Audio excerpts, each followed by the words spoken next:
আসিয়া। আহা,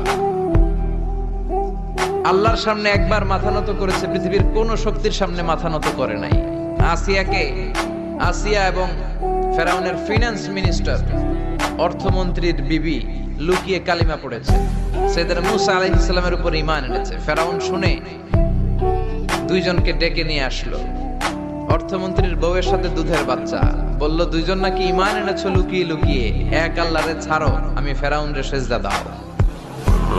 এরা বলল জীবন যাবে কিন্তু ঈমান যাবে না, জীবন দিব কিন্তু ঈমান দিব।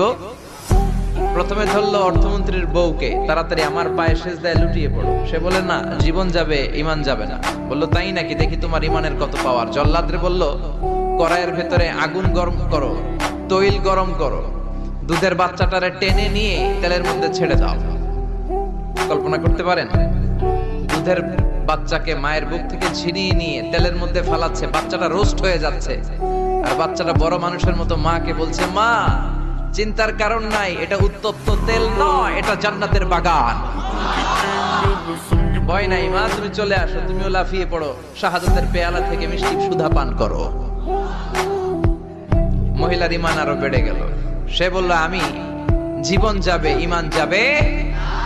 ফেরাউন বলল তোর ঈমান কত আমি দেখে নেব। এই মহিলাটাকেও উত্তপ্ত তেলের মধ্যে ছেড়ে দেয়। বাকি রইল ফেরাউনের বউ আসিয়া। আসিয়ারে ফেরাউন বলল, আসিয়া এক আল্লাহর ইবাদত ছাড়ো, আমারে সেজদা দাও। আসিয়ারও এক কথা, জীবন দিব ঈমান দিব। ফেরাউন বলে আসিয়া তোরে উলঙ্গ করব, বউ হয়েছিস, আই ডোন্ট কেয়ার।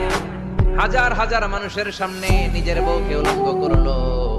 তক্তার মধ্যে উলঙ্গ বউকে শুইয়ে হাতের মধ্যে পেরেক ঢুকালো, পায়ের মধ্যে পেরেক ঢুকালো। এক একটা পেরেক ঢুকায় তক্তার মধ্যে ছিদ্র হয়ে ঢুকে আর ফিনকি দিয়ে রক্ত বের হয়। আসিয়া চিৎকার মারে। ফেরাউন বলে তাড়াতাড়ি আসিয়ারে তেলের মধ্যে ফেল। আল্লাহ বললেন জিব্রাইল যা, জান্নাতটা তুলে নিয়ে আসিয়ার চোখের সামনে ধর। আমার আসিয়া জান্নাত দেখে দেখে যেন আমার কাছে আসে।